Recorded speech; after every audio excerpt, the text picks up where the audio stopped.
négocier pour sauver des vies. Dans l'est de la République démocratique du Congo en proie à des violences de tout genre, se retrouver autour d'une table de discussion semble inéluctable pour faire taire les armes. Yoweri Museveni, le président ougandais, en est convaincu. S'exprimant lors d'une conférence de presse mardi 27 décembre à Kampala, il a invité son homologue congolais, Félix-Antoine Tshisekedi Tshilombo, à inclure toutes les milices, y compris le M23, dans le processus de négociation devant conduire à un retour de la paix dans l'est de la RDC.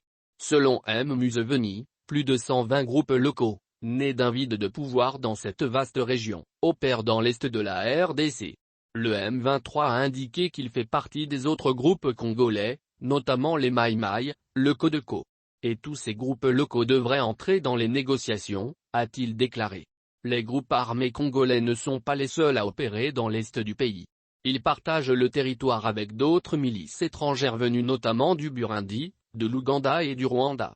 À en croire Yoweri Museveni, ces rebelles ne rentreront pas chez eux de leur propre gré. Mais une fois, les rebelles locaux maîtrisés, nous forcerons les autres à rejoindre leurs pays respectifs, a-t-il dit. En application des résolutions du sommet des dirigeants régionaux de novembre à Luanda, Angola, le M23 a commencé à se retirer de certaines positions clés dans la province du Nord Kivu, au nom de la paix. Le sommet de Luanda avait également ordonné aux groupes armés étrangers, comme les Forces démocratiques alliées, AF, sigle anglais, actuelle province de l'État islamique en Afrique centrale, qui ont lancé des attaques sur le territoire ougandais ce mois-ci, de désarmer et de retourner sans condition dans leur pays d'origine. Pour le président Museveni, dont l'armée combat les ZAD dans la province d'Ituri, les groupes armés ne respecteront pas ces appels.